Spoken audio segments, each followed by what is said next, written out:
My name is Neil Patel, and I help companies generate more revenue through digital marketing. Entrepreneur Magazine said I was the #1 marketer in the world, and they also said I created one of the 100 most brilliant companies. I started my first website at the age of 16. I took all the money that I earned from working at an amusement park, and I paid a marketing firm. The marketing firm provided no results, and I quickly learned that I wasn't alone. Out of my frustration and from being broke, I had no choice but to learn marketing. My first client was a power supply manufacturer. I helped him generate another $25 million in sales, and from that point, I realized the power of marketing. I helped everyone that I could, and I built my reputation by being honest and over-delivering. I've helped companies like Google, NBC, Viacom, General Motors, eBay, but nothing's more satisfying than helping small business owners succeed. I founded 4 multi-million-dollar companies, and I've learned all the mistakes that you should avoid. I've written about them on Forbes, Entrepreneur Inc, Fast Company, and even on my own blogs. It's so awesome to know that colleges from all around the world are teaching my material in their classroom. Over the years, I've received awards from the President of the United States, the House of Representatives, and the United Nations. People believe marketing is expensive and difficult. Fortunately, that's not true. There is a formula. Even if you don't have a technical bone in your body, you can get results. And my mission is to share this formula with you.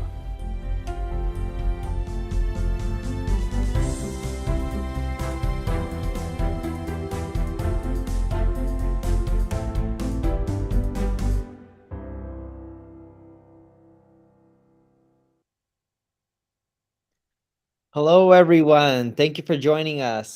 So we're going to dive right in. We'll do introductions in a bit, but let's get started. Let me share my screen. I'm assuming you guys can all see it now, correct? So today we're going to be breaking down 7 ways to use your online reputation to get more traffic, leads, and sales. It's a special webinar. This one's going to be fun. We have the NP Digital team as usual, but we also have a special guest from Trustpilot who you'll meet in a bit as well. I'm the co-founder of NP Digital. We also have other marketing tools like Uber Suggest, where we help you increase your traffic. We worked with companies of all sizes, big and large. Not trying to say this to brag. I think I have quite a bit more to learn. I have a lot of things that I can improve upon, but it's more so we wouldn't have worked with all these big brands and companies if the tactics, the results didn't work. So when we break down some of the tactics today and strategies, just try a few of them because we know they work. So you guys already know a little bit about me. Alicia, do you want to give a quick introduction on yourself? Yeah, thanks, Neil. So I'm Alicia Skubik. I'm the Chief Marketing Officer at Trustpilot. And I'd love growing brands, whether they're the ones that I work for or the ones who work with us at Trustpilot. So great to be here. Awesome. And you have an amazing product, by the way. I've been using Trustpilot for a very, very long time. And funny enough, I forgot when it was. You guys had an in-person event years and years ago, and I ended up speaking at it. Kimberly, do you want to end up breaking down your background or going over it? Yeah, hi, good morning, everybody. I'm the Associate Director of Digital PR at NP Digital, and my background is in traditional PR, digital PR, and content marketing, and online reputation it plays very well into that. So excited to speak to you all today. Chad? Yeah, good morning, everyone. I'm coming to you live from San Diego, California. I'm the Senior Director of Content Marketing here at NP Digital, and I bring a decades plus of experience of public relations and digital marketing strategy, and I'm looking forward to walking through a couple of the online reputation management strategies to gain reviews and more traffic and conversions today. So now let's go over the 7 ways to use your online reputation to get more traffic, leads, and sales. But before we dive into that, I want to break a few things down. You're probably wondering, hey everyone, why does online reputation matter so much? Well, here's a few quick facts that I want to read to you. So 89% of consumers would use a business that responds to all online reviews. So responding, whether they're good or bad, helps. Now, bad reviews convince a vast majority, which is roughly over 94% of consumers, to avoid that business. So if you get a bad review and you think, it's not going to really affect my business, think again. And only 3% of people say that they would ever consider using a business with the 2 or fewer stars, right? Ideally, you want 4.5 or higher in your star rating. And 62% of global consumers would stop using a platform if they knew review censoring was taking place. When you get a bad review, just make sure that you act upon it and improve your product or your service and get better.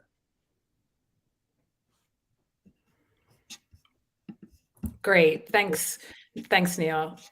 So, firstly, I wanted to share, one of the most obvious ways to increase your online reputation is to share more reviews from happy customers. But sharing every review that you get isn't the most effective strategy. And we know that too many reviews can really overwhelm the user. So instead, we really recommend using data to analyze your overall reviews, and especially those on third-party sites. And we'll get to that in a moment as to why that's important.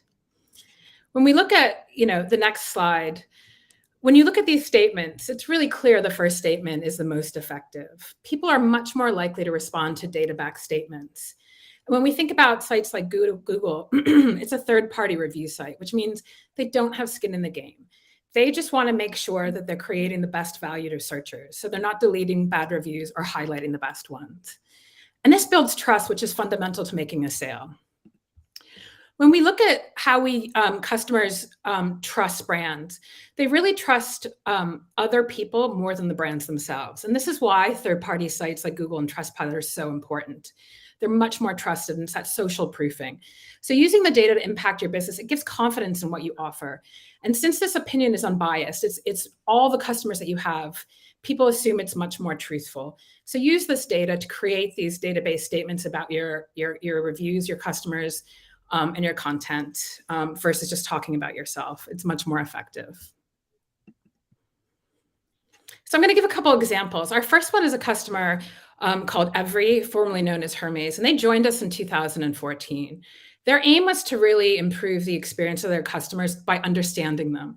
They had 15,000 couriers and over 4,500 parcel shops. So ensuring that this was a great experience and they were trusted was critical. So they used our insights tool to really understand, going deeper into the reviews and really looking at the data and highlighting those positive experiences that mattered most. And their app team used the data to streamline and improve their experiences. And the real benefit came from that content that they were able to source about the customer experience and share those with other customers back on their website and their social media channels. What we've seen from this is in the past year, Every has reported record-breaking volumes of packages exceeding their 5-year growth. It's incredible to watch. And they've just won, most importantly, App of the Year. So truly improving those customer experiences. So, putting this into practice, there's a few steps to take. It takes a little bit of data crunching. So looking at the third-party platforms in your industry is really important. Where are your customers? So that might be Google reviews, Yelp, Trustpilot, G2, Capterra. There's many. And really looking at which are the sites that your customers use and looking at the data that you're seeing through that. We help you with that with Trustpilot with our Review Insights tool, or you can use Google Data Studio or Excel to analyze the data. There's many ways you can do this. But start with the star ratings and numbers of reviews, and that can be a great point and place to share. But really go deeper as well. Look at what your customers are most happy about. You'll see trends. Think about the business types. Or is it small businesses that are happier or tech companies that like your business better than others? And look at what data points might matter. So what are those moments that matter in the journey of your customer buying cycle? Is it customer service or is it the time to delivery? So 90% of customers receive their delivery in 2 days or less. What are those data points that help to convert? Next, I'm going to move on to the second strategy, which is really how do you get those reviews and use those best ones in conversion? If you're running an e-commerce site, the biggest pain point can be that 3/4 of those online carts are abandoned, and it's painful to watch. And so when it comes to the landing copy and pulling those reviews out, it's actually counterintuitive to what we've learned. Less is more. So when we look at these reviews up in front, It's actually the review on the left that gives more confidence to buyers. And so really thinking about what's going to mean the most to a buyer. They want the detail. They really want to understand what are the details and why did that customer love that experience? Why did they give it 5 stars? It's more likely to convince a user at that crucial moment of decision. And this matters, right? If you're earning $15,000 a month in online revenue, if you can recover just 25% of your abandoned orders, you can earn $45,000 more a year. So cart recovery can be really expensive. But if you can save those buyers, preventing those abandoned carts early on, leveraging reviews, it costs you nothing to do. So select those reviews carefully and really address what you know to be the pain points for buyers. Talk to your customers and understand that. It's a simple process with really high ROI. I want to share an example with one of our customers, Flower IE. It's an Irish online delivery service. It's known to really provide high quality flowers, fast delivery, and top-notch customer service, and they pride themselves on that. When they added reviews to their website, they used the Trustpilot widget, and it helped them to really share those reviews on their homepage, product pages, and throughout the checkout process. So they've really followed best practice. And since they've done that, adding these reviews and that trust mark on their score, they saw a 37% increase in their conversions and a 22% decrease in the bounce rate. That's incredible. In fact, they saw a 166% increase in their product sales and 162% increase in their revenue in the first 3 months of collecting and using Trustpilot reviews. That's huge, and it costed them little. And it was really just about adding reviews to the checkout process. And so again, there are a few steps, so pretty simple. But if you don't already have reviews, the first piece is to really start to ask for them. And we're big fans of asking all of your customers, not cherry picking. So ensuring that you get a balanced view and a balanced mix. This matters to customers. And a 1-star review is the start of a better business. And so we're big fans of that. And dig into the data. Why do your customers abandon their carts? And you'll find this information in your reviews. And if customers constantly are mentioning things that bother them or worry them, make sure that you're heroing that up in that journey. Address those obvious points of friction. So where you're seeing reviews that mention things, shipping time, cost, size, fit, add the reviews that really impact those parts of the checkout process and fix that process. You can also use the Trustpilot widget with your stars, which adds reviews to your site, or the social proof pop-up tool that shows up in your reviews in real time. These are so effective. And now I'm going to hand over to Kimberly. For our third strategy, we're going to talk about updating your reviews regularly and requesting them in confirmation emails. Customer reviews are crucial for building your online reputation, and most businesses think that they're hard to get, or they just use the same ones over and over.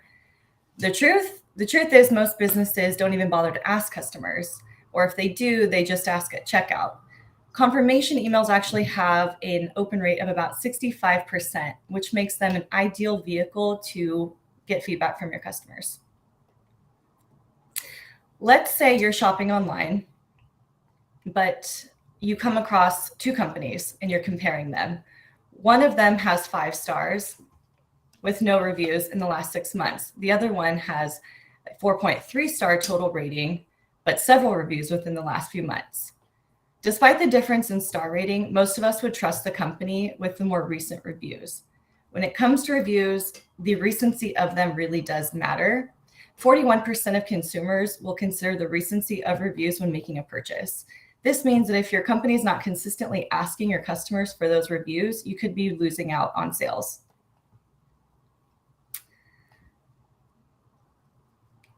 %70 of your customers are more than happy to leave a review when they're asked, which means that it's actually a pretty straightforward and simple ask.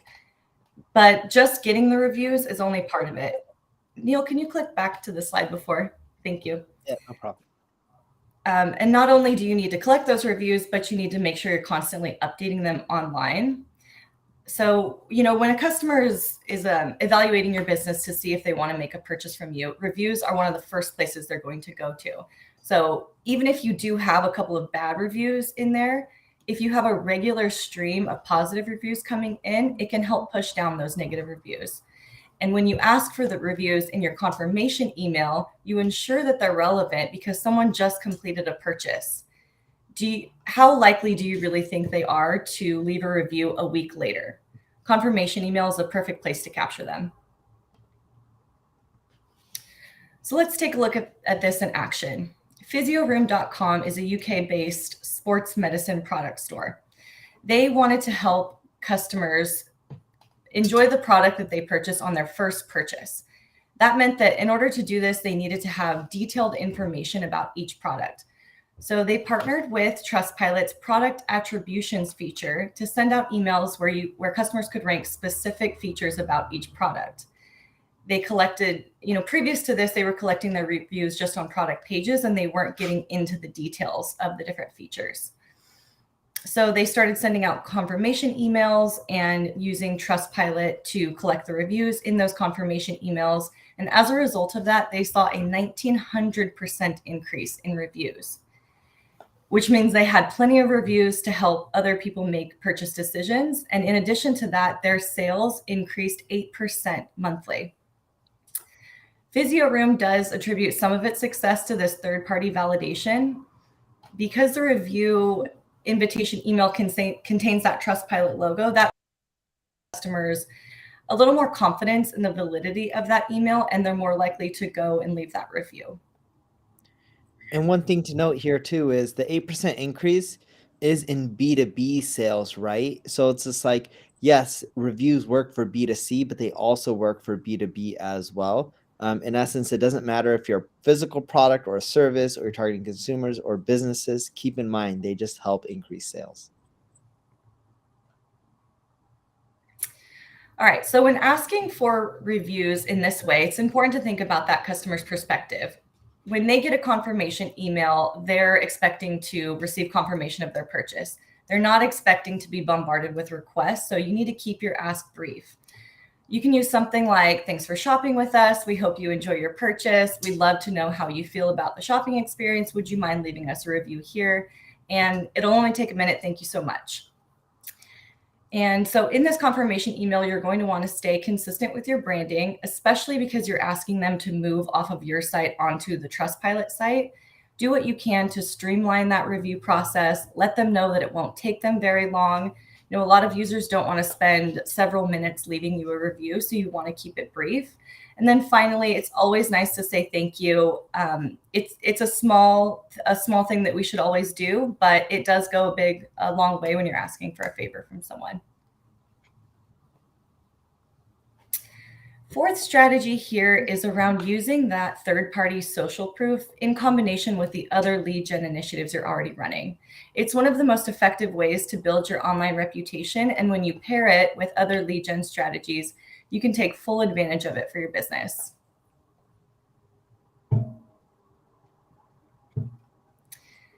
Customers are more savvy today. If you want to click back one.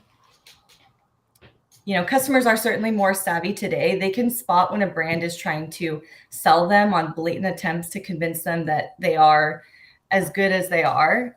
But when you can do those things sparingly, but a lot of companies are really overdoing it. And if you just replace some of your self-promotional messages with the positive third-party review feedback, you instantly become more authentic and you build more trust in that way.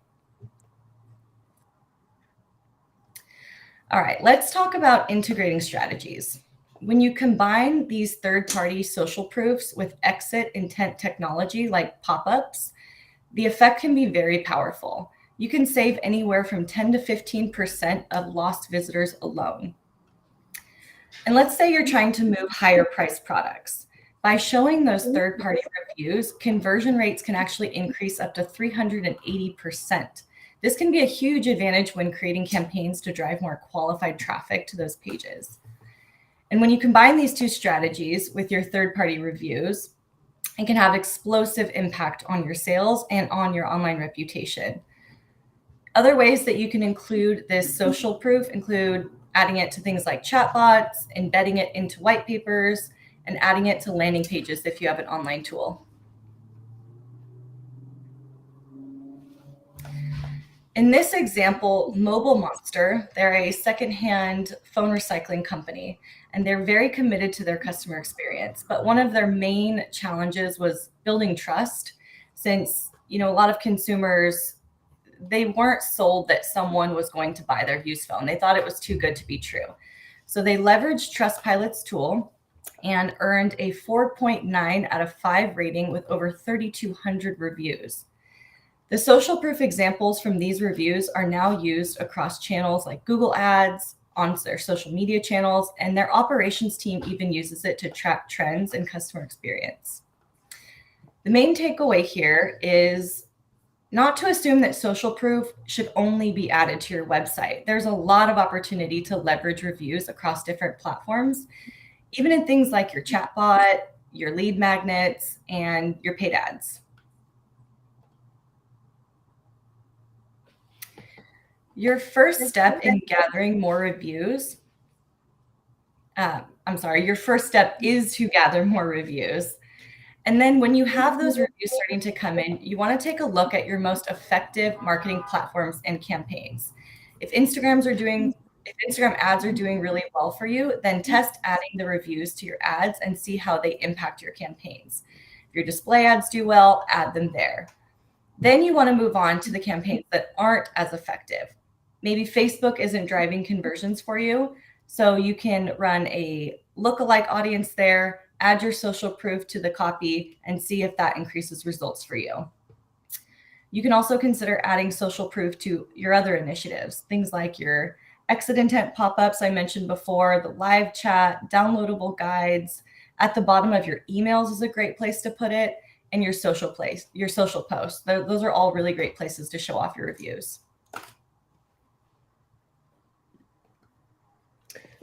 Awesome. And this section will focus on featuring reviews that elicit humor or specific emotions. The best reviews are more than just 5 stars. They're insightful, answer the right questions, and evoke a strong reaction on behalf of the reader to drive results you want. And Neil, you can just stay on this slide for a second. When you think back to how many times you've read reviews when researching products or services, how many of them have ever left an impression? For the ones that did they convince you to make that purchase or a decision? When you get really powerful reviews that evoke strong emotions, they can be much more valuable than dozens of 5-star reviews. In fact, when it comes to ads, getting an intense emotional response works all the time. And the same applies to your reviews.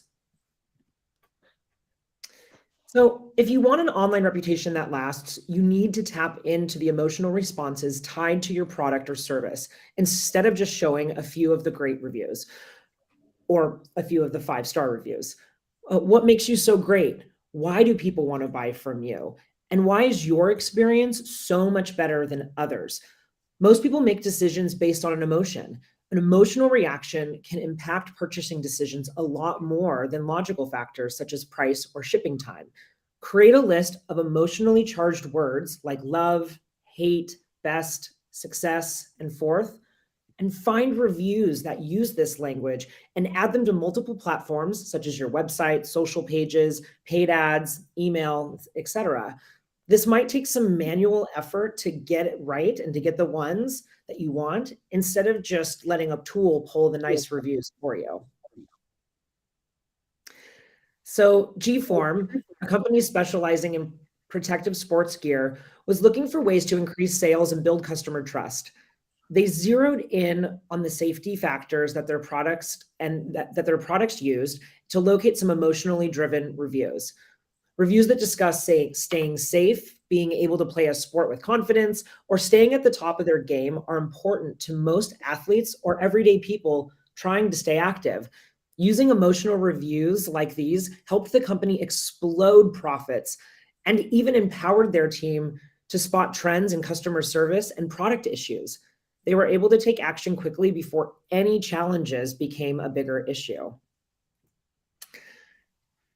And here are a few steps to highlighting reviews that have an emotional angle. Humans are driven by emotion. Even when we're looking to buy a new toaster, make a list of the high emotion words and add to it regularly. From there, look for some of the current reviews that use those trigger words and use them in your online campaigns, in your websites, your ads, and social. Review the impact of these new emotional review-driven campaigns and see what you've learned. Maybe there's reviews maybe these reviews led to new discoveries with the product or the service, like in the G-form case, and keep finding and testing new emotional reviews and see what else you can learn. The sixth strategy will focus on using reviews that highlight unique parts of your business in paid and retargeting campaigns. There's a good chance you've already used retargeting ads to reconnect with customers. By including reviews in some of these efforts, you can leverage this strategy more effectively by increasing clicks, lowering cost per acquisition, and of course, building trust. You work hard on your business and spend a lot of time trying to stand out from your competitors. Wouldn't you want to highlight what makes your business unique for potential leads and customers? When you use a strategy like retargeting ads, the people you're speaking to have already seen your brand before. Now you're trying to convince them why you're the right choice, which some of your more unique reviews can help highlight for that user.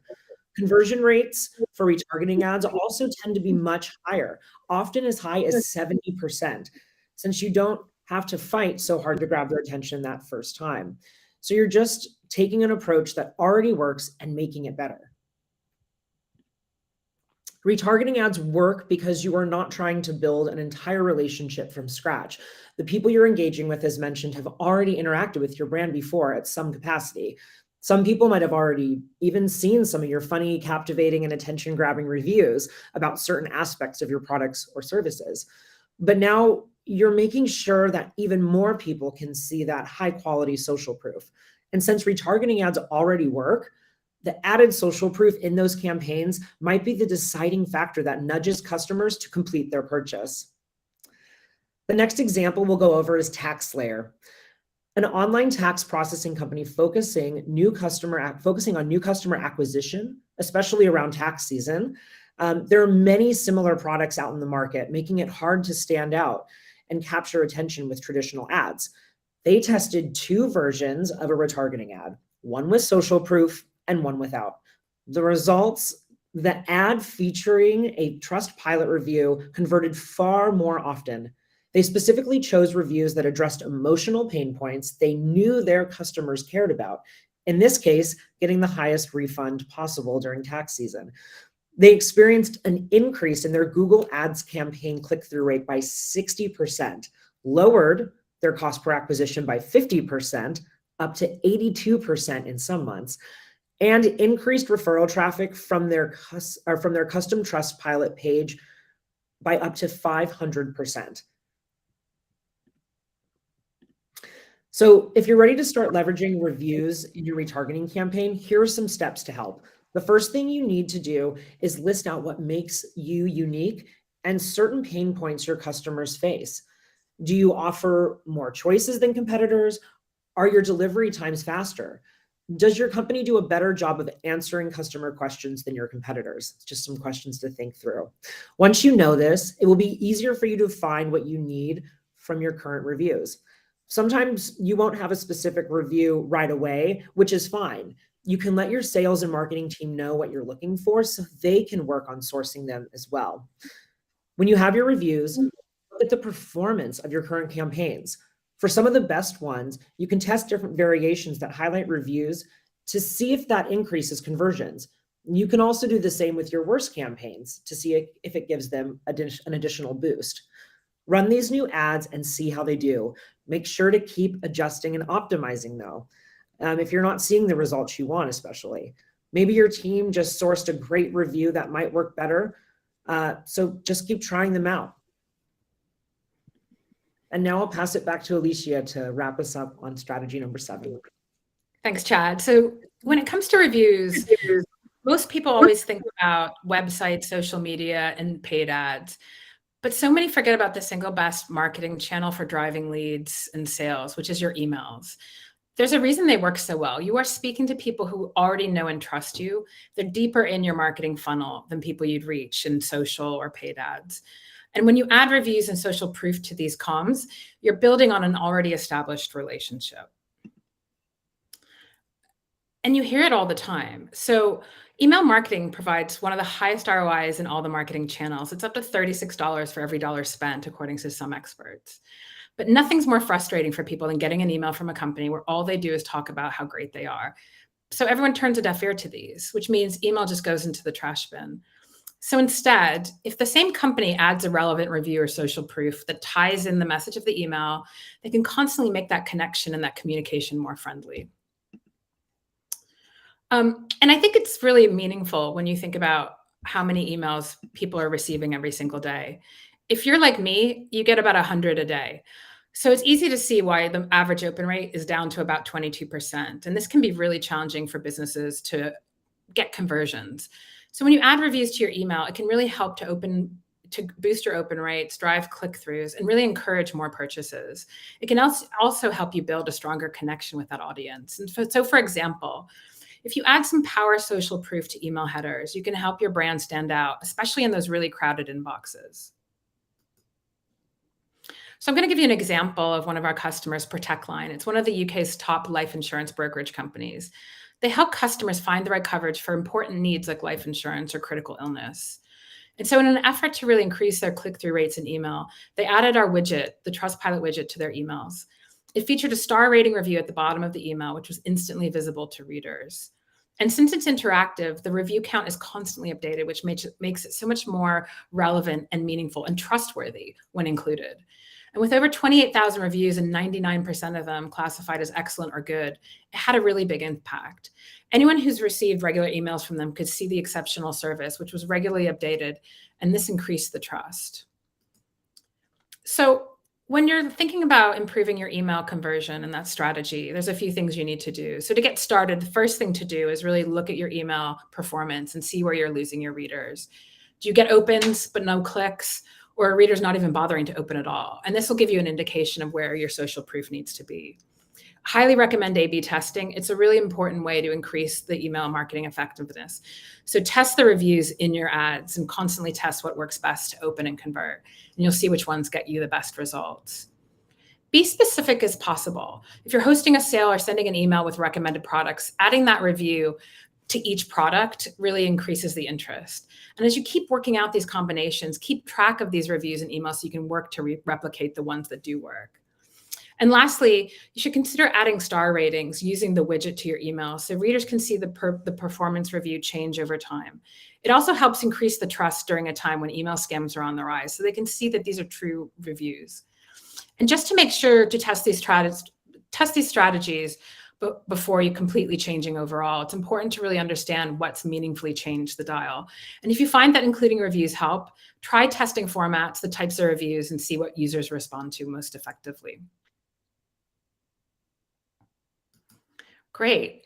And so how did you improve your Trustpilot score, and how did that change your business, Neil? Yeah, so it's funny, right? So over the years, we knew that reviews were important, and at first, we weren't actually going out there and trying to get any reviews. All we were doing is just saying, hey, all right, if someone comes, they like our business, leave a review. And also, if they're not happy, they'll leave a review as well. And the people who aren't happy tend to be more vocal than the people who are happy. So what we ended up doing is we requested reviews from satisfied clients, right, when we were talking to them. And that was an easy layup. Then we also started requesting that, hey, if a client comes to us, they got a specific problem, we solve it right then and there on the spot. Right after we helped them troubleshoot the issue and fix it for them, we asked for a review right then and there as well. And then the other thing that was really easy, and I know we discussed this earlier, just sending emails asking for reviews. We've also added that within our newsletters and a few other areas within our website and our communication. And that's helped quite a bit as well. And that was game changing for us. At first, when we weren't starting to ask for reviews, and we would just have very little to no reviews and a few people who were just disgruntled. And funny enough, we started having the issue of someone would read one of our blog posts and not be happy with something, or contacted us and didn't get a response back right away. They may leave a bad review even though they weren't quote unquote a customer. So then once we started actually getting customers to leave feedback, it drastically changed our business, and it helped us grow quite a bit more. And I would say that reviews were a big part of us getting on the Inc. 500 list, and it helped us claim the 21st spot last year. So quick bonus section for you guys, a couple examples of brands overcoming a reputation crisis. And before I dive into that, keep this in mind, right? So when someone interacts with you offline and they know that there's an issue, it's much more easier to overcome. Like if you're in a store and you work there and you see someone else in the store and they're upset, you can see that they're upset right then and there on the spot and fix it. But online, issues can last forever because no one really can tell if you're upset unless you voice it, or in case like let's say someone's having rage clicks. There's apps out there that track if someone's just clicking, or they're navigating around and they can't find what they're looking for. But even then and there, you don't exactly know who that person is, how to solve it for them. They may disappear from your website and it could be too late. So offline is much easier to solve the problems than online. And another interesting interesting fact before we go into some of these examples, the average consumer mentions a brand online 90 times per week. Now, you may not realize that you're mentioning a brand, but just think about it, right? When you're talking with friends or in a Facebook comment, whatever it may be, we mention brands all the time. When you even post those Instagram images, you see people sporting their Nikes and talking about them, whatever it may be, people mention brands constantly. And sometimes it's good, sometimes it's bad. Here's an example of Chipotle. So back in 2015, 2018, more than 1,100 people got sick from Chipotle food. And that plummeted their sales and stock price. Because just think about it. If you go into a fast food or any food place and you get sick, what's going to happen next? Either you're going to talk about it, or B, you're not going to actually go back to that store and eat from them again. And that online backlash was just brutal. And a lot of users were just posting about it online and just were disgruntled. And it makes sense. Who wants to get sick from eating food? So how'd they come back? Well, they ran a series of marketing initiatives to help improve their overall image, and it worked, right? Their stock price soared by roughly 74% by the end of 2018. And they did a lot of cool initiatives which worked out quite well, such as free drinks for students, right? Students, they like free stuff. College is expensive, or even high school, you're not making a ton of money. A lot of them are in debt. And also doing things like free kids meals.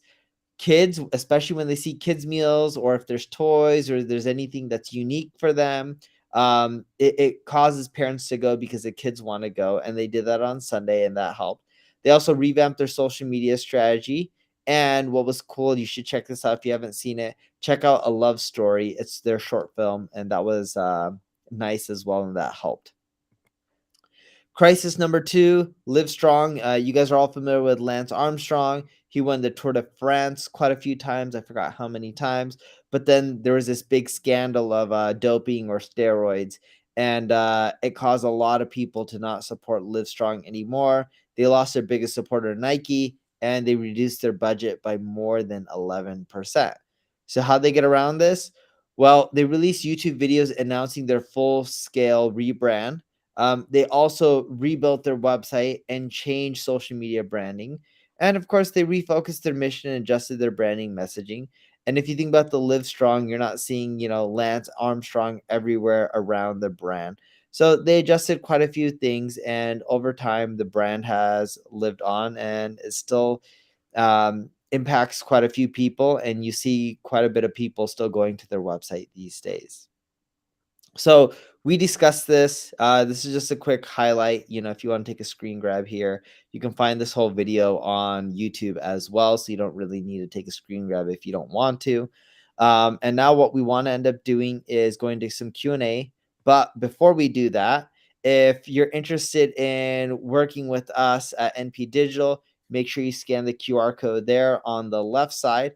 And Trustpilot as well. We use them for ages. We've seen our clients get amazing results for it. If we didn't, we wouldn't be doing this webinar with Trustpilot. And if you're interested in working with them, make sure you scan the QR code as well. So now let's dive into some questions. Hi, Neil. Hi, everyone who's watching us. all of the other speakers. I have a bunch of questions that people threw in the chat.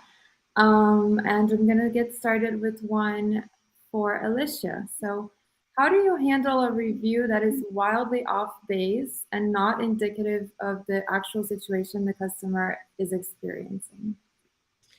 Yeah, so we have pretty strong, to ensure that there's trust, we ensure that there aren't any editing of reviews. And so what we recommend, the most important thing to do is to have dialogue with that user. We always talk about, and I mentioned during the webinar, a one-star review is the start of a better business. So really getting to the heart of why that's happening. And so what we find is businesses that invite all of their customers, and not just the good ones, but everyone, actually have higher scores overall. And there's two reasons for that. One is, generally speaking, more customers, they're in business, right? So more customers are happy than unhappy. And secondly, those companies are then hearing the feedback and making changes to their business. And so engage is the most important thing. And that matters. People check whether those businesses are engaging with the bad reviews. They're not always a bad thing. And in fact, having all 5-star reviews versus a few kind of negative ones actually creates the reality and trust even in your reviews. Good advice. Next one is, what's the biggest lesson you've learned when it comes to building a healthy relationship with your audience, Neil? So the biggest lesson I learned is care. And when I mean care, I genuinely mean care and help them out. So for example, if someone comes and asks for help, if you can help them, do it. If they don't have the money, that's okay. When you can help for free, help for free. If someone comes and complains, don't get defensive and be like, oh no, you're wrong. Hear them out and try to adapt and get better as well. Look, everyone has a right to their opinion, and you should do your best to genuinely try to help them out. And that's the big thing. A lot of people, quote unquote, say they care, but they're only trying to do it for the money. What I found is when you do something because you love it, you'll genuinely want to improve your product, your service, the community, help them out. And in the long run, I found that that indirectly drives more sales versus just going out there and shilling your stuff all day long. Okay. So as usual, some people are saying that those are great tips, but I don't have the time or the experience to implement all of those. In this case, what should I do? Well, if you don't have the time to implement all the tips, that's okay. Just take one of the tactics in the presentation and you can end up getting quite a bit of runway. Also, check out Trustpilot. It makes your life a lot easier when it comes to collecting these reviews and getting traction with your online reputation. Okay. Now a question by Jeannie. My product is an online course, but they won't know if they want to leave a review for several months. So what strategies do you suggest for asking them later for a review? Great. So could you repeat the question again in the type of business it is? This person is saying they sell courses. And so the person won't know if they want to leave a review, for several months after when they finish the course. And what strategies? It matters. I think there's many points in which you can gather reviews. For many, the sign-up process and the ease of use is really important. So understanding those moments that matter and making sure that you are always getting all of your customers to review. And also, it doesn't hurt to get them during the different parts of the moments that matter. So it might be in the sign-up, it might be in how they choose their courses, then it might be once they've completed and the value that the course brings to them. And that's okay. And each of those points in the journey will matter to other buyers and prospects. So it's okay to include different points in that journey and reach out to customers. Now on for either Kim or Chad. Are there different strategies for service-based B2B companies? Yes, there definitely are. And I saw Kim was going to jump in with that one, so I'll let her take that response first. Yeah, I mean, there's different strategies for every type of business. If you're a service-based company, then you will certainly have more touch points depending on what the service is. And so I would say, look at your business and see from a service perspective, are they using your service once a month, once a week, once a day? and then kind of layer in where you want to get a review and at what point in when they're a customer.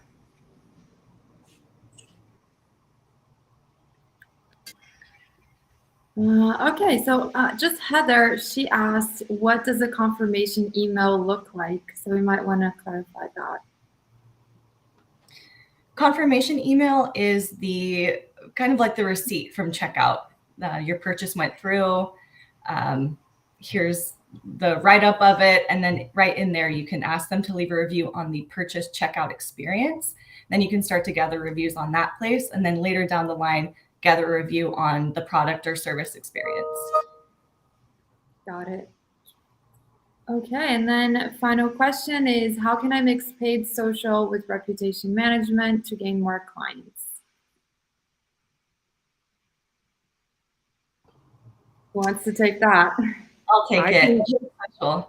And then I'll let you chime in. So paid social is the best place to use reputation management. Adding your third-party feedback into your ad copy and as text overlay on your creatives is the best place to add it in. And it doesn't have to be long. It can be just the star rating. It can be a small snippet, and it can really hit on the different value propositions that speak to the audiences that you're targeting in those different ads. Yeah, and to piggyback on that, a great way to find those types of reviews and or emotional moments that you want to mix into paid social is going to the belly of the beast, if you will. So looking on organic social and understanding what customers are saying about your product or service. And in one of the sections, we talked about coming up with a list of emotionally driven terms that you want to focus on. And from there, you can redact or you can pull out of organic social experience on LinkedIn, on Facebook, on Twitter, wherever your audiences may be active the most.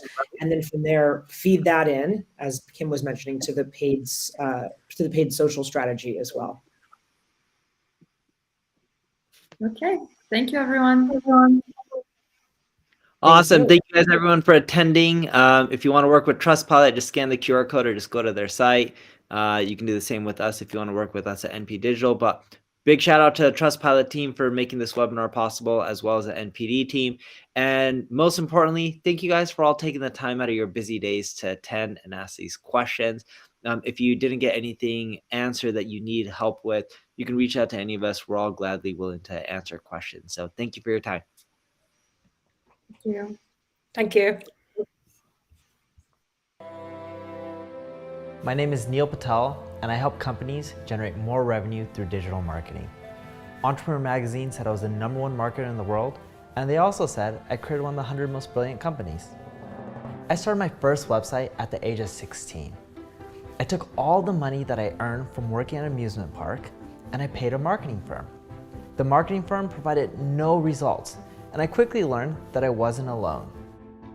Out of my frustration and from being broke, I had no choice but to learn marketing. My first client was a power supply manufacturer. I helped them generate another $25 million in sales, and from that point, I realized the power of marketing. I helped everyone that I could, and I built my reputation by being honest and over-delivering. I've helped companies like Google, NBC, Viacom, General Motors, eBay, but nothing's more satisfying than helping small business owners succeed. I founded 4 multi-million-dollar companies, and I've learned all the mistakes that you should avoid. I've written about them on Forbes, Entrepreneur Inc, Fast Company, and even on my own blogs. It's so awesome to know that colleges from all around the world are teaching my material in their classroom. Over the years, I've received awards from the President of the United States, the House of Representatives, and the United Nations. People believe marketing is expensive and difficult. Fortunately, that's not true. There is a formula. Even if you don't have a technical bone in your body, you can get results. And my mission is to share this formula with you.